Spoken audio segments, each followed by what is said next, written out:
Assalamu alaikum dear students. My name is Mubashra Manzoor. Welcome to my class where we are going to study computer sciences of grade 12. आज का जो हमारा topic है वो है do while loops. You already know that we are discussing while loops in this topic and then we are further discussing the types of loops. तो आज का जो हमारा टॉपिक है it is related to do while loops and let's discuss how does it work. So students, जैसे कि मैंने आपको बताया कि हमारा आज का टॉपिक है do while loop. हम डू वाइल लूप में ये देखेंगे कि how is it different from while loop और ये भी देखेंगे कि इसका अपना स्ट्रक्चर क्या है, किस तरह से काम करता है. सो डू वाइल लूप, जब हमारे पास ऑलरेडी वाइल लूप एग्जिस्ट करता था तो हमें की ज़रूरत क्यों पेश आई. पहली बात तो ये है कि हमारे पास तीन तरह के लूप्स, जैसे कि मैंने आपसे पहले डिस्कस किया था कि हमारे पास तीन तरह के लूप्स एग्जिस्ट करते हैं इन सी और C++, while loop, do while loop and for loop. हमने ऑलरेडी वाइल लूप की काफ़ी सारी डिस्कशन जो है डिटेल में कर चुके हैं, उसकी एग्जांपल्स भी देख चुके हैं. Do while loop is quite similar to while loop except for the fact कि इसमें कंडीशन जो होती है, टेस्ट कंडीशन, वो at the end of the loop check होती है. किस तरह से, ज़रा आप इस स्टेटमेंट की तरफ देखें. हम सबसे पहले क्या करते हैं, जब भी आपको कोई लूप जो है वो क्रिएट करना है, उसमें सबसे पहला जो कीवर्ड लिखा जाता है डू, जो आप नॉर्मली इंग्लिश में जिसको आप कहते हैं, डू के बाद आपकी पैरेंथेसिस या लूप का जो स्ट्रक्चर है वो स्टार्ट हो जाता है या लूप का स्कोप स्टार्ट हो जाता है इन द पैरेंथेसिस. जब आप देखें लास्ट में आते हैं तो वाइल के अंदर टेस्ट कंडीशन लिखी होती है. इफ़ यू रिकॉल, तो वाइल में क्या होता था, in the very beginning you used to check the test condition, यानी कि आपका लूप तभी काम करेगा जब आपकी वो कंडीशन जो है वो ट्रू होगी. Only in that case the loop will iterate और स्टार्ट आइट्रेटिंग. लेकिन इस केस में अगर देखें तो कोई ऐसा चेक नहीं है for the first time. First time के लिए कोई ऐसा चेक नहीं है कि आपको सबसे पहले टेस्ट कंडीशन चेक करनी है, बल्कि क्या है कि डू के बाद स्टेटमेंट स्टार्ट हो रही हैं with in the scope of the loop. तो इसका मतलब है कि पूरी की पूरी जो एग्जीक्यूशन है वो एटलीस्ट वन टाइम ज़रूर होगी. जब पहली दफ़ा आपका लूप स्टार्ट हुआ है, यानी कहीं पे आपका ये प्रोग्राम रन हो रहा था, उसके दरम्यान में कहीं डू वाइल लूप जो है वो स्टार्ट हुआ, डू वाइल लूप के फ़ौरन बाद ब्रैकेट है, उसके बाद स्टेटमेंट स्टार्ट हो जाती हैं. Whether it is a statement और compound statement, they all be executed at least once, क्योंकि पहली दफ़ा तो वो रन हो गई. उसके बाद नीचे आके वाइल टेस्ट कंडीशन चेक करेगा वेदर इट इज ट्रू और नॉट. अगर तो वो कंडीशन जो है वो ट्रू होगी तभी वो उसको रीआइट्रेट करेगा, यानी कि दोबारा से लूप को आइट्रेट करेगा या लूप को रिपीट करेगा. अदरवाइज वो टर्मिनेट कर देगा उस लूप को कि this condition is not true. But even in that case loop की जो स्टेटमेंट्स हैं they will be executed at least for once, and that is why do while loop is used most of the time. ऐसी problem statements जहाँ पे आपको कुछ test करवाना है, आपको कोई यूज़र इनपुट लेनी है, उसके बाद उसको कुछ टेस्ट करना है फॉर अ सर्टन टाइम और फॉर सर्टन इनपुट, और जब तक आपको वो ना मिले तब तक आपको चेक करते रहना है. तो in that case do while loops are very helpful.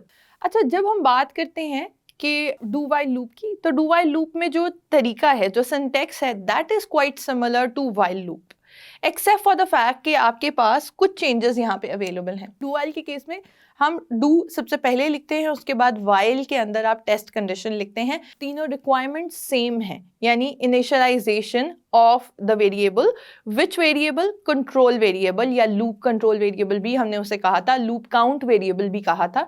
तो इस वेरिएबल की इनिशियलाइजेशन ज़रूर इंपॉर्टेंट है at the beginning of your program, right. यानी कि आप उसको, उस लूप को कैसे कंट्रोल कर रहे हैं, कितनी दफ़ा वो आइट्रेट करेगा या आप कहाँ पे उसे कंप्लीट करना चाह रहे हैं, टर्मिनेट करना चाह रहे हैं, it only depends on the control variable और वेरिएबल्स. इसका मतलब है कि उन वेरिएबल्स को इनिशियलाइज करवाने का तरीका बिल्कुल एज इट इज़ है जैसे कि वाइल लूप में था. इसी तरह उनको अपडेट करना भी ज़रूरी है. ये भी ऐसे ही होगा कि आप with in the body of the loop उनको अपडेट करेंगे eight the end of the statements. ये काम भी बिल्कुल कंपलसरी है, जो मैंने आपको लास्ट एग्जांपल्स में भी बताया था. वाइल लूप की जो एग्जांपल्स थी उसमें मैंने आपको एक आइट्रेशन करके भी दिखाई थी कि अगर मैं उसको प्रॉपर्ली अपडेट ना करूं तो उससे होगा ये कि वो इन्फिनिट टाइम्स चलता रहेगा and it will become a reason to crash our program. इसी को अवॉइड करने के लिए हमें अपडेट, इंक्रीमेंट या डिक्रीमेंट या स्टेप वाइज डिक्रीमेंट देना बिल्कुल ज़रूरी है. उसके अलावा हम टेस्ट कंडीशन देते थे। यहाँ पे अगर आप देखें तो test condition is at the end, बिल्कुल जो आपका स्कोप एंड हो रहा है उसके बाद वाइल का कीवर्ड है और उसके अंदर एक्सप्रेशन है। एक्सप्रेशन के बाद एक इंपॉर्टेंट चीज जो यहाँ पे एग्जिस्ट करती है सिंटेक्स वाइज और वाइल लूप में नहीं थी, that is a semicolon, right. अगर आप सेमीकोलन यहाँ डालना भूल जाएंगे या नहीं ऐड करेंगे तो it will give you syntax error, because कि आपके पास ये भूल सकते हैं आप कभी कभार, क्योंकि जब हम वाइल की स्टेटमेंट लिखते हैं या हम इफ लिखते हैं तो उसके आगे नॉर्मली हम सेमीकोलंस नहीं डालते, हम स्टेटमेंट्स के आगे सेमीकोलंस यूजुअली डालते हैं। But if you see over here it is more like a statement which is written after the scope, तो उसके आगे टर्मिनेशन का साइन इज इंपॉर्टेंट। तो इसका मतलब ये है कि टेस्ट कंडीशन आपने लिख दी और उसके आगे अपने सेमीकोलन ऐड कर दिया। अब ये इसलिए भी इम्पॉर्टेंट है आपको ये सारी चीज़ें देखना कि अगर आप चाह रहे हैं कि कोई ऐसा प्रोग्राम है जिसमें आप चाहते हैं कि वो एक दफ़ा एटलीस्ट ज़रूर रन करे, तो उस केस में do while loop is very important. Plus, there is one more thing that is really important, which is not mentioned in the book. But if you want to create infinite loops, उस case में भी while और do while loops बहुत helpful होते हैं। मैंने आपको बताया था infinite loop की भी कहीं ना कहीं importance या उनको create करने का कहीं ना कहीं purpose होता है। जैसे मैंने आपको बताया, अगर आप automated gates आपने देखे हैं, उन पे वो sensor automated तरीके से inputs लेता जा रहा है। It is not stopping taking the inputs, ठीक है, वो उस प्रोसेस को सीज नहीं कर रहा। So it is actually your sensor programming is in an infinite loop, कि जब तक वो जो पूरा सिस्टम है ऑटोमेशन का वो ठीक है, तब तक it will keep detecting whether there is someone coming और नॉट, राइट। यानी उसके पास कोई चीज़ आ रही है या नहीं आ रही, it will keep on detecting, it will not stop doing that. So इस केस में भी इन्फिनिट लूप्स भी इंपॉर्टेंट है। अब आइट्रेशन को कंट्रोल करने का मतलब ये है कि आप कितने टाइम्स उसको आइट्रेट करवाना चाह रहे हैं या कितने टाइम के बाद करवाना चाह रहे हैं, या आप इंक्रीमेंट वे में करवाना चाह रहे हैं या डिक्रीमेंट वे में करवाना चाह रहे हैं। This is all in the hands of a programmer and he or she can choose according to the problem statement, according to the requirements and according to the need of that loop। हम किस तरह से उसको organise करेंगे तो किस तरह के रिजल्ट्स जो हैं हमारे पास आ जाएंगे। अगर आप इसका फ्लो चार्ट देखें तो flow chart is something like that कि आपके पास जो इनपुट है वो रिसीव होती है, the program is sequentially running, you receive something, the program actually entering point of your loop, ठीक है, डू व्हाइल लूप के उसमें एंटर होता है और क्या करता है, स्टेटमेंट को एग्जीक्यूट कर देता है for one time. Now it checks the test condition. Test condition को चेक करने से उसको ये पता चलता है कि वेदर इट इज ट्रू और फॉल्स। अगर कंडीशन ट्रू है तो it will go back again and it will rerun the statement और statements written within the scope of the body, और उसी के अंदर आपने कहीं ना कहीं इंक्रीमेंट या डिक्रीमेंट या जो कंट्रोल वेरिएबल है उसको अपडेट करने का भी कोई ना कोई ऑप्शन दिया होगा which will happen with in the statements, right. तो जब आपका वो स्टेटमेंट्स के अंदर वो काम हो जाएगा तो विच मीन्स कि it will check that part again, वो दोबारा से कंडीशन चेक करेगा। अगर कंडीशन अभी भी ट्रू है तो वो क्या करेगा, वापस उस लूप में घूमता रहेगा, आइट्रेट करता रहेगा जब तक कि वो कंडीशन फॉल्स नहीं हो जाती। And that's what you actually wanted ना, कि आप यही चाह रहे थे कि लूप जो है वो तब तक रिपीट होता रहे, या जो टास्क आप चाह रहे हैं असाइन किया हुआ है वो तब तक रिपीट होता रहे जब तक कि एक सर्टन कंडीशन मीट ना कर जाए या एक certain number of iterations complete ना हो जाए। तो यही आपका पर्पस था and that is meeting perfectly. अच्छा, इसके बाद अगर आप देखें तो अगर उसके पास फॉल्स आती है, फर्स्ट टाइम में ही आइट्रेशन कंप्लीट हुई और उसके बाद उसने जब कंडीशन चेक की तो कंडीशन वाज फॉल्स, तो इसका मतलब अब ये होगा कि इसी पॉइंट पे वो लूप को टर्मिनेट कर देगा और उससे नेक्स्ट जो कंट्रोल है it will be pass through the next executable instruction.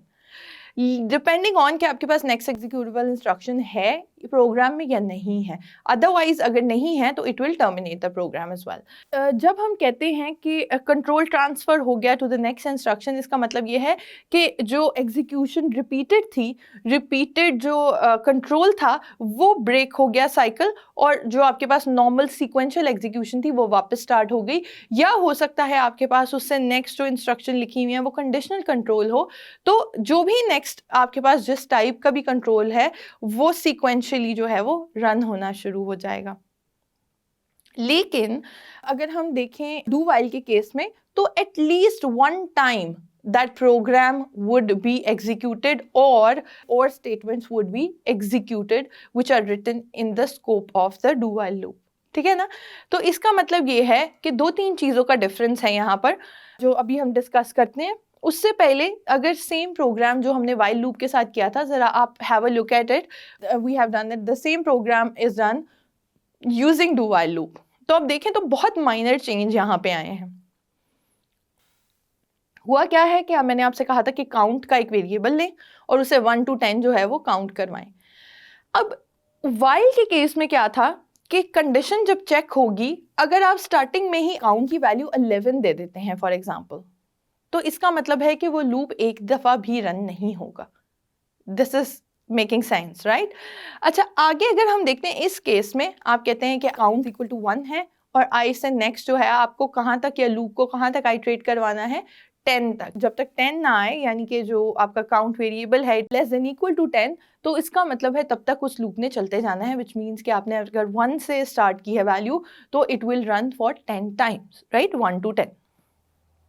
इसमें होगा क्या कि सबसे पहले प्रोग्राम फर्स्ट दफ़ा आपको जो एग्जीक्यूशन है वो एज इट इज़ हो जाएगी, because there is no entry condition over there.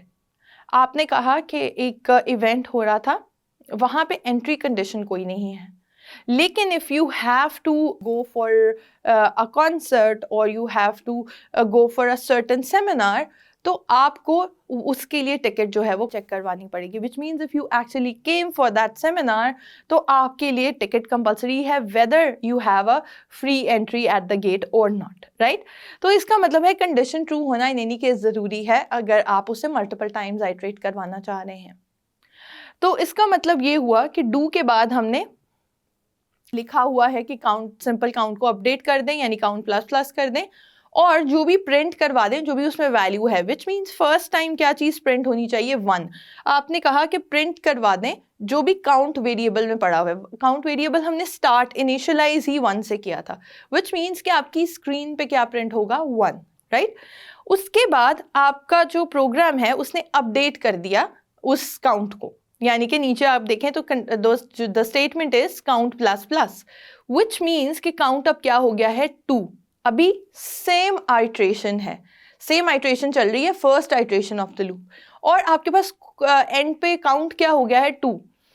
Now it will come down and it will check the condition, यानी इट विल चेक कि whether the count value is less than और equal to 10 और not. अभी भी उसकी value जो है वो 10 से कम है, तो इसका मतलब है कि इस लूप ने वापस आइट्रेट करना है, वापस ऊपर जाना है और सारी के सारा स्कोप जो है लूप का उसको दोबारा से रन करना है। तो क्या होगा, it goes back, it comes down with in the scope and it actually prints the value. अभी प्रिंट में वैल्यू क्या आएगी, 2, क्योंकि लास्ट जो अपडेट हुई थी वैल्यू 2 थी, उसके बाद तो कुछ भी नहीं हुआ, सिर्फ कंडीशन चेक हुई है, टेस्ट कंडीशन। तो इसका मतलब है कि काउंट में तो 2 पड़ा हुआ है, तो प्रिंट जब करवाया तो हमारे पास स्क्रीन पर डिस्प्ले, अब सेकेंड आइट्रेशन में क्या चीज डिस्प्ले हुई है, 2। Then it comes down and update, count plus plus का मतलब है कि अब उसने एक प्लस कर देना है, विच मीन्स कि आपके पास काउंट में क्या आ गई, वैल्यू 3 से वो नीचे आया और उसने चेक किया कि क्या कंडीशन अभी भी ट्रू है, yes condition is still true, क्योंकि 3 जो है वो 10 से छोटा है। इसका मतलब है कि वो it will go back again and it will continue, ये वापस जाएगा। और उसके बाद अब आप देखें कि जो हमारे पास स्टेटमेंट है उसमें क्या लिखा हुआ है, उसमें लिखा हुआ है कि प्रिंट करवा दें जो भी काउंट में सेव्ड है, और काउंट में अब क्या सेव्ड है, 3। तो उसने स्क्रीन पे क्या करवा दिया, प्रिंट 3। तो आप देख रहे हैं किस तरह से को आपको विजुअलाइज होना चाहिए कि जब कंसोल स्क्रीन आ रही है, कंसोल स्क्रीन पे सबसे पहले 1 प्रिंट हुआ, फिर 2 प्रिंट हुआ, फिर 3 प्रिंट हुआ। हम थर्ड आइट्रेशन पे हैं और 3 ही प्रिंट हो रहा है स्क्रीन पे, विच मीन्स 3 आइट्रेशन जो है वो हो चुकी हैं कंप्लीट। अभी कंप्लीट ऑल्दो नहीं हुई, इससे नेक्स्ट इसने क्या करना है, 3 में एक ऐड कर देना है definitely, and it will become 4। Again test condition check होगी, it is still less than 10, तो इसका मतलब है ये रीआइट्रेट होगा। ये कब तक रीआइट्रेट होता रहेगा, जब तक ये 10 पे पहुंच जाएगा। फॉर एग्जाम्पल ये प्लस प्लस के बाद 10 हो गया, अब कंडीशन चेक हुई, it will still run, right, क्योंकि 10 जो है आपने कहा है count should be less than and equal to 10, इसका मतलब है 10 के जितना तो अभी ये वैल्यू है, तो द कंडीशन इज ट्रू। अब ये ऊपर जाएगा और इसके बाद उसने उन स्टेटमेंट्स को रन करना है, यानी कि उसने क्या करना है, प्रिंट करवा देना है जो भी वैल्यू काउंट में है which is 10, then it will update the value, update the value will become 11। अब आपका जो प्रोग्राम क्या करेगा कि वो नीचे आके दोबारा चेक करेगा कि क्या कंडीशन अभी भी ट्रू है। कंडीशन फॉल्स हो गई क्योंकि 11 इज नॉट इक्वल टू और लेस देन 10। इसका मतलब है कि एट दिस पॉइंट अगर आप नोटिस करें तो 1 से 10 तक वैल्यूज प्रिंट हो चुकी हैं स्क्रीन पे, तो इसका मतलब है 10 टाइम्स आपका लूप जो है वो आइट्रेट कर चुका है। इसका मतलब ये हुआ कि अब it will come out of that scope and it will terminate that loop or repetition that was going on for a while, right? जो control होगा program का control, it will give it to the next condition that is available right after the while condition, ठीक है। इसके बाद हम देखते हैं कि टू वाइल लूप और वाइल लूप में थोड़ी से differences क्या हैं या उनमें similarities क्या क्या हैं। अगर आप देखें वाइल लूप का सबसे पहले स्ट्रक्चर ये है और डू वाइल का जो है वो ये है। सिंपल डिफरेंस ये है कि कंडीशन जो है वाइल लूप में at the very beginning check होती है और जो डू वाइल लूप है उसमें एट द एंड जो कंडीशन है वो चेक होती है। कंट्रोल वेरिएबल या loop control variable is actually same in both cases, यानी इट एग्जिस्ट्स, राइट। आपको लूप वेरिएबल और जो भी लूप वेरिएबल आपने चूज किया है उसका नाम आपने जो भी रखा है, आई है, काउंट है, जैसे पिछली एग्जांपल में हमने काउंट लिया था उसका नाम, उसका कुछ भी नाम हो सकता है, that needs to be initialized, that needs to be updated and in both cases the practice was कि आप उनको इनिशियलाइज करवाते हैं before the loop starts or at least outside the body of the loop. Then you apply the condition using that expression जो है आप देते हैं test condition का in while loop using the same control variable. लेकिन do while loop के अंदर क्या होता है, वो it starts executing the statements. Do while loop के केस में it tests the condition. If the condition is true, then it starts executing the statement or compound statements. Do while के case में क्या होता है कि do while में it actually run that program for one time at least, क्योंकि पहली दफ़ा में कोई condition check नहीं हुई। When it completes one iteration, तब condition check होती है whether it is true or false. If it is true, it continues to iterate the loop. अगर लेकिन वो false हो जाती है तो it comes out of the loop. उसके बाद हमारे पास एक डिफरेंस जो है, मेजर डिफरेंस, वो ये भी था कि आप में वाइल की एक सिंटैक्स वाइज आपके पास डिफरेंस ये है कि वाइल के केस में आप जब टेस्ट कंडीशन देते हैं तो टेस्ट कंडीशन के बाद आप सेमी कॉलन्स ऐड नहीं करते, लेकिन in do while loop you give the condition at the very end after the delimiter is closed and you write a termination sign और सेमी कॉलन आफ्टर दैट। बहुत सारे cases में जब आपने कोई इनपुट ऐसी करवानी हो जिसमें you want user to input the right kind of input, वहाँ पे डू वाइल लूप्स बहुत हेल्पफुल होते हैं। जैसे कि कस्टमर की अगर मैं आपको एक एग्जांपल दूं कि अगर कस्टमर केयर में आप कॉल करते हैं, वो आपसे पूछते हैं कि अच्छा फॉर दिस पर्टिकुलर सर्विस आप ये प्रेस करें, अगर आपकी ये सर्विस आपने चूज़ करनी है तो आप कुछ और प्रेस करें, A, B और C, 1, 2 और 3। इस तरह से वो आपको बताते जाते हैं कि डिफरेंट तरह की सर्विसेज के लिए डिफरेंट तरह के नंबर्स दिए हुए हैं या एक्सटेंशंस दी हुई हैं। अगर तो आप वो सही प्रेस करते हैं तो it takes you to another menu, लेकिन अगर आप उसको सही प्रेस नहीं करते तो it keeps iterating the same thing. वो कहता है कि आपने कुछ भी प्रेस नहीं किया और वो दोबारा से उसी टेप को जो है वो दोबारा से अनाउंस करना शुरू कर देता है फ्रॉम द वेरी बिगिनिंग।